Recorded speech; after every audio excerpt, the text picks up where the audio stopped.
Hoy celebramos el Día Mundial de las Misiones, por tanto nuestra oración debe estar encaminada también a orar por las misiones del mundo y por la misión también de nuestras comunidades, de nuestra diócesis, de la iglesia, de todos los migrantes. La liturgia de este domingo nos hace una reflexión sobre la prioridad que debemos tener en nosotros en nuestra existencia y cuya prioridad principal es la de Dios. Y nos avisa también que no solamente es tener a Dios como prioridad en nuestra vida, sino que a la vez también estamos comprometidos en la construcción del mundo, un mundo más humano, más espiritual y más justo. Por eso el profeta Isaías nos recuerda que el verdadero Dios de la historia, el verdadero Dios de la felicidad y la verdadera realización plena, la verdadera civilización del ser humano está en la plenitud de Dios. Los hombres somos solo instrumentos de Dios para que Dios realice también el proyecto de salvación. Nosotros, desde el momento en que nacimos y venimos al mundo, somos también proyecto de Dios. Y ese proyecto de Dios comienza desde el día de nuestro bautismo, cuando fuimos ungidos sacerdotes, profetas y reyes. Una gran misión en el proyecto de Dios es el proyecto de salvación y el proyecto de la santidad. Cada uno de nosotros no estamos simplemente por casualidad o por X razón, sino que Dios, al crearnos y a darnos la vida tanto natural como espiritual, tiene puesta también su mirada en que nosotros debemos ser constructores del mundo en nombre del Señor. Y nos hace ver que para entender eso solamente tenemos que tener una conciencia clara, ¿quién es el Señor para mí? Ese Dios. ¿Cuál es el concepto que yo tengo del Dios creador, del Dios salvador y del Dios amor? Por eso quienes dan culto a Dios tienen también que su vida tener esa dirección, también dar culto también al crecimiento espiritual, el crecimiento humano en nombre de Dios. El que le da culto al hombre por encima de todo, comete una gran simpleza de agarrarse a una rama seca, podríamos decir. Es decir, a una rama que no da vida, que no da flores, que no da hojas. Por eso el ser humano, cuando se aparta de Dios, inmediatamente está afrontando un gran problema en su vida, una gran tragedia, porque empieza a morir cuando se aparta de Dios. Y el profeta Isaías hace ese llamado, pues se da cuenta que en la realidad de su pueblo, al recibir tantas bendiciones de Dios, el pueblo se olvida de ser agradecido, de dar gracias, de tener la gratitud en Dios y por lo tanto comienza a desmoronarse y a perder el sentido y la ruta de su vida. Siempre que el pueblo prescinde de Dios, cava una fosa a sus pies y nosotros nos damos cuenta en nuestra realidad es preparar la ruina. Mientras no se produzca la conversión y la vuelta, porque Dios es el único bien de todo hombre. Por eso estamos aquí también, porque nosotros de una u otra manera somos seres mortales que necesitamos ser en la vida trascendente, buscar la vida de Dios para no quedarnos solamente en la materia, sino poder trascender a una vida esperada que es la gracia, la vida sobrenatural que recibimos en el sacramento del bautismo. No podemos hablar de los sacramentos solamente que hay que recibir los sacramentos, sino hay que vivir los sacramentos. Esa es la expresión también de la alegría del Evangelio, porque a veces nos acostumbramos solamente, hay que recibir los sacramentos porque por tradición. Eso es importante, pero no se trata de eso solamente, sino hay que vivirlo. Si yo lo recibo y no los vivo, estoy errado porque no puedo entender y complacerme de verdad. No nos engañemos. Solo Dios es lo suficientemente fuerte para ayudarnos. Solo Él puede salvarnos y solo en Dios está la solución de todos nuestros problemas también. Lo dice el profeta Isaías hablándole a su pueblo, porque la voz del profeta es de anunciar el reino de Dios y denunciar el pecado, anunciar la salvación y anunciar aquello también que el hombre va por ciertas resistencias que la vida nos va presentando, como son las tentaciones, el aferrarse solamente a lo material, pues lógicamente que pierde su razón de ser. Fuera de Dios, nadie podrá hacer nada que realmente nos sirva de algo. Y eso lo experimentamos siempre por la experiencia de nuestra vida. A veces nos volvemos rebeldes de una cosa o de otra, y es como el mundo de hoy quiere persuadirlo precisamente por eso. A veces peleamos por religión, por argumentos, pero si estamos en contra del amor de Dios y la santidad de Dios, pues lógicamente que estamos realmente acarreando nuestra vida porque estamos perdiendo la razón de ser. Yo soy el Señor y no hay otro, fuera de mí no hay un Dios. Dios nos decía en la primera lectura. Y esa era una conciencia que trabajó mucho en el Antiguo Testamento los profetas, porque el hombre cuando comenzaba a recibir las bendiciones, la grandeza de Dios, el hombre se olvidaba inmediatamente de Dios y solamente acudía en las emergencias. Y lo vemos como Moisés, por ejemplo, luchó tanto para poder orientar el pueblo de Israel por el desierto, porque se acostumbró solamente a recibir beneficios, pero a no dar nada. A veces nos pasa también a nosotros en nuestra vida. Recurrimos a un Dios de la emergencia, a un Dios a veces en las calamidades, pero no ese Dios que está con nosotros como Padre, que es nuestra seguridad, que nos ayuda a alentar y a crecer en sabiduría y en gracia.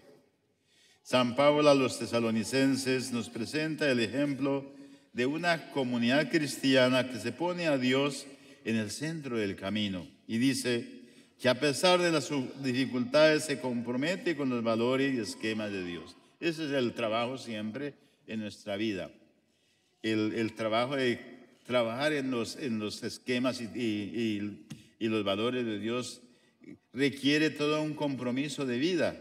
Requiere un compromiso de vida, es trabajar en esa dirección cuya brújula es Dios nuestro Señor, el Espíritu Santo, y a trabajar en eso. Y eso requiere también un gran compromiso. Cuánto nos cuesta seguir al pie de la letra lo que el Señor nos dice, y que todo es para nuestro bien. Siempre el cambio del bien y el mal, el cambio de la vida de pecado a la vida de la gracia requiere un cambio de vida, que precisamente ahí es donde está la lucha de todos los días, porque el Señor como Padre nos ha dado todos los medios para ser felices, para tener la libertad, para poder servir. Y algo muy importante es que en la presencia de Dios va creando en nosotros una comunidad viva. Y una comunidad viva es donde se manifiesta la fidelidad y el entusiasmo, la fe, la esperanza y la caridad. Y no es una noticia del pasado, sino es una noticia siempre buena, nueva. Por eso el trabajo de nosotros cuando hablamos a veces de comunidad, o hablamos de la familia, o hablamos de ese trabajo mutuo, compartido, requiere precisamente que el Espíritu Santo esté fuerte en nosotros con fidelidad. Es la palabra que siempre tenemos que analizar muchísimo. Y en la parte humana a veces decimos, ser fiel es tan difícil. Y siempre la infidelidad lleva a un desastre, a una guerra. Pues imagínense que humanamente nos da duro, ¿cómo no será la infidelidad a Dios cuando Él nos da todo sin recibir nada a cambio?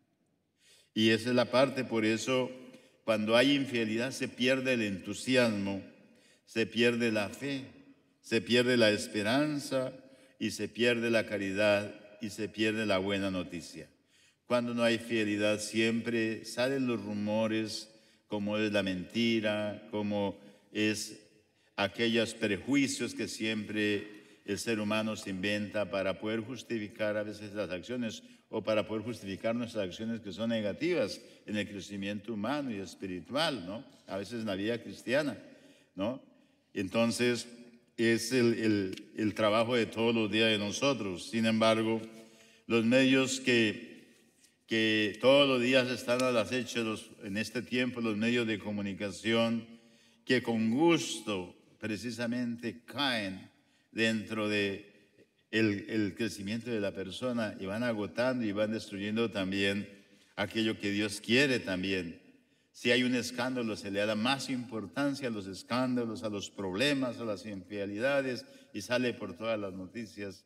Pero si hablamos de un encuentro, de un retiro, un encuentro en la Eucaristía, de un liderazgo, poco eso no se nombra. Eso no se nombra. Y hablemos, por ejemplo, de las comunidades, de la iglesia. ¿Qué es lo que más se habla de una comunidad? Todo lo negativo. Todo lo negativo. Afuera se habla de lo negativo. Es que Dios no sé qué, yo no estoy de acuerdo, en fin, y todo eso. Pero se nos olvida que dentro de la iglesia hay cosas bellas. Hay liderazgo, hay familias excelentes, hay niños, jóvenes, hay todo uno de mis... De eso no se habla porque esa es la, digamos, la tentativa siempre del mal de destruir lo que Dios va construyendo. Y a veces nosotros también nos olvidamos de eso, de ser profetas para defender lo que estamos haciendo el bien y denunciar lo que va destruyendo también el camino del Señor. Por eso a veces nos estamos volviendo poco a poco insensibles a las cosas bellas y buenas y nos dejamos impresionar por los escándalos, por lo malo y por lo negativo. Siempre. La parte esencial, ¿no? Cuando una persona va a un encuentro, va a un retiro, en fin, no dice, bendito sea Dios que este señor, esta señora, este joven fue a un retiro, a un encuentro, bendito sea Dios que siempre cuando estamos viciados por los malos pensamientos del maligno, se dice, a ver cuánto le dura eso, a ver cuánto le dura eso. Si se casa, si una pareja da el paso al matrimonio, vamos a ver cuánto le dura eso. ¿Por qué? Porque hay esa tentación, es en lugar de motivar para el bien, para el crecimiento y para la madurez. Y a veces nosotros nos ponemos tensos, nos ponemos nerviosos, es que la gente habla tanto, es que lo uno que lo otro, precisamente porque esa debilidad no está alimentada con la presencia del Señor. Nos falta la oración, nos falta vivir los sacramentos, nos falta vivir la palabra de Dios y nos falta involucrarnos en la comunidad. Nos falta vivir, por eso las tres palabras del sínodo, comunión, participación y misión. No se trata solamente de hablar, se trata de esta comunión. ¿Qué quiere decir? Que ese seguimiento que el Señor da es en la comunión con el Padre, Hijo y en la comunidad. Participación es participar. Por eso se habla mucho en el sínodo del sentido de pertenencia. Yo no hago las cosas, es que eso no me gusta, yo no voy o lo que sea. No. Sentido de pertenencia es comunión, participación y misión. Parte linda. Y de esa forma no hay tiempo para pensar mal, para destruir lo bueno, sino al contrario, para construir lo nuevo.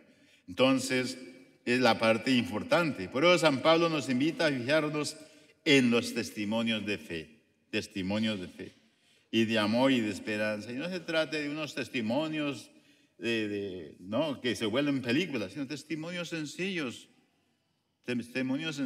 ¿no? Algo bien lindo como lo de anoche, ¿no? Llevaba un cosita ahí ya, mire, lo traje con amor para compartir, no es mucho, pero aquí estoy, sentido de pertenencia, qué lindo. Muchos creen que el retiro tiene que ser para llorar, ¿no? Son los retiros donde se manifiesta la presencia del Espíritu Santo, comunión, participación y misión. Muchos dicen, eso no me gusta, no sé qué, no sé cuánto. Es ignorancia. No tiene sentido de pertenencia, no sentido de comunión y misión. Por eso, la parte fundamental es esa, ¿no? Por eso San Pablo nos invita a fijarnos en el testimonio de fe, de amor y de esperanza a nuestro alrededor y que veamos siempre la presencia del Señor. Esa es la parte linda, la presencia del Señor. Cómo yo corto los prejuicios, cómo yo corto las rivalidades en mi comunidad o en mi familia. es siempre despertar la presencia del Señor en cada uno de nosotros. Cuando venimos a la Santa Misa, abrimos la puerta, nos sentamos, cuando cantamos, leemos la lectura, los ministros, todo ese trabajo especial armónico del Espíritu es para que experimentemos la presencia del Señor.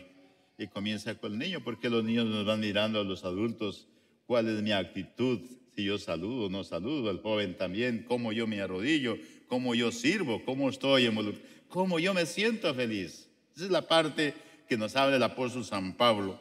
Y por eso llega esa trampa que le ponen a Jesús de los fariseos. Es lícito dar el tributo del César. Y es dar al César lo que es del César y a Dios lo que es de Dios. No quiere decir que el César está en la misma igualdad, no. Primero está Dios. Primero está Dios. Yo no lo hago precisamente por... No. Primero está Dios. El César es una cosa totalmente secundaria, pero allá ese es... Allá que lo endiosen, pero primero está Dios por encima de todo. Más de una vez se ha usado esta frase para defender la separación a veces entre lo político y lo religioso, pero también se ha utilizado como excusa para no afrontar los deberes como ciudadanos al bien común también. A veces decimos, yo no me meto en eso, no. Como cristianos tenemos que ser consecuentes también en la justicia, la verdad, la justicia y el amor. Tres palabras muy centradas en el Evangelio y centradas en Cristo. Cuando dice Jesús, da al César lo que es del César y a Dios lo que es de Dios, primero está la verdad, la justicia y el amor. Que la verdad implica siempre estar en contra del enemigo común que es la mentira. Y si yo vivo la verdad, vivo la justicia. Y si yo vivo la justicia, vivo el amor.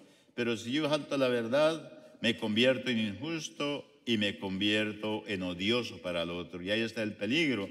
Y es cuando equilibramos lo mismo que es el César, lo mismo que es Dios. No, Señor, hay que ser precisamente coherentes y hablar siempre del sentido común. Porque yo tengo que integrarme, porque tengo que amar en mi casa, en fin. Porque el sentido común es que nos amemos los unos a los otros como yo os he amado. Todas las personas tenemos ese derecho divino de ser respetados y amados. Tenemos ese derecho divino. Y es la grandeza de Dios y el deber de cumplirlo también. Por eso los sacramentos nos llevan a eso. El sacramento de la Eucaristía, que es el sacramento más importante después del bautismo, precisamente es para eso. Yo me bautizo para poder estar en la Eucaristía. Yo me confieso para recibir la Sagrada Eucaristía. Se ordenan los sacerdotes para celebrar la Eucaristía. Me caso por la iglesia para poder recibir la Sagrada Eucaristía. ¿Y qué quiere decir? Estar en gracia de Dios. Y estar en gracia de Dios también significa estar en armonía con todos los hermanos. No puedo recibir la Sagrada Eucaristía y salir por un lado y en fin, y hablando y criticando al otro. No, hay que ser sensibles, testimonio en la casita allá, papá y mamá, con alegría, con esa expresión bonita de un papá y una mamá que ama a su familia desde Dios, que ama a su familia, como el catequista, que ama a los niños desde Dios, que el que predica, el que proclama la palabra, lo hace desde Dios, los niños también desde Dios, pero que a la vez también salen a expresar su alegría de participar en la vida de Dios. Lo que Cristo condena con total claridad es la manipulación de la religión. A veces manipulamos la religión para nuestra conveniencia. No, Señor. Tenemos nosotros que supone que Dios es Dios y no es dar lo mismo que dar al César. Jesús afirma la primacía de Dios. Eso es importante también. No es porque todo el mundo hace lo mismo, todo el mundo, Dios es el mismo para todos, no, Señor. ¿A qué Dios sigo? ¿Al Dios de la cruz? ¿Al Dios que dio la vida por mí? ¿Al Dios que me enseñó a amar? ¿Al Dios que me enseñó a vivir en castidad? ¿Al Dios que me enseñó a vivir los mandamientos y los sacramentos? Devolver a Dios lo que es de Dios supone reconocer que solo Él es el Señor, pero también supone devolverle al pueblo la creación y su proyecto de justicia y fraternidad. Esa palabra a veces, la fraternidad, que hablamos de comunidad hispana, pero no vivimos esa esencia de la vida de comunidad de la iglesia cuando decimos que la iglesia es una, santa, católica y apostólica. La unidad, la santidad, el común, real de la vida de la iglesia. Nadie puede ser excluido de la obligación de promover la justicia. Todos somos llamados e incluidos a formar parte de ese amor y estar listos para superar las crisis que se van presentando en las comunidades, en la familia. A veces nosotros no estamos preparados para superar las crisis, porque todos somos triunfalistas y ante cualquier dificultad, no, hay que estar preparados para superar las crisis que como seres humanos se nos van presentando. A veces uno se confía porque tiene buena salud, pero cuando llega la noticia un poco negativa, imagínate, ¿por qué a mí? Si yo siempre, no, hay que estar preparados para las crisis y asumirlas con valentía y con el dinamismo de la fe de cristianos y la ayuda de los unos con los otros. Por tanto, nadie puede apropiarse la inteligencia y la bondad humana utilizando la religión para proyectos personales, que a veces pasa eso, ¿no? Solamente eso, estamos por solamente de conveniencia, no se trata. La Santísima Virgen nos ayuda al crecimiento de la fe, pero no la podemos solamente utilizar, hay que imitarla, hay que rezar el rosario, hay que ser sensible a esa bondad, esa obediencia, esa sensibilidad tan linda de esa mujer, y que hay que aplicarla a nuestra vida también. Si el ser humano es la imagen de Dios, esta es propiedad de Dios y con él no se puede jugar con otros intereses. Nuestra vida es para Dios y es para la salvación. El verdadero cristiano no puede permanecer indiferente ante ciertas situaciones de pecado y tener la vida religiosa como un tranquilizante solamente. Al contrario, hay que llevar el Evangelio y la presencia de Dios a la vida social, a la vida económica también. Piensa ahora todos estos desastres de guerra en el mundo, donde se cometen tantos delitos atroces en contra de la humanidad, precisamente porque que el hombre quiere ser superior a Dios, y a veces utilizando la religión, y a veces nos pasa también nosotros en nuestras comunidades, peleamos por religión, a veces con los hermanos protestantes, pero no vivimos el amor de Dios. No vivimos el amor de Dios. Dice, yo me dio rabia porque me encontré unos hermanos y hablaron mal de la Santísima Virgen. ¿Y usted reza el rosario? ¿Y qué es eso?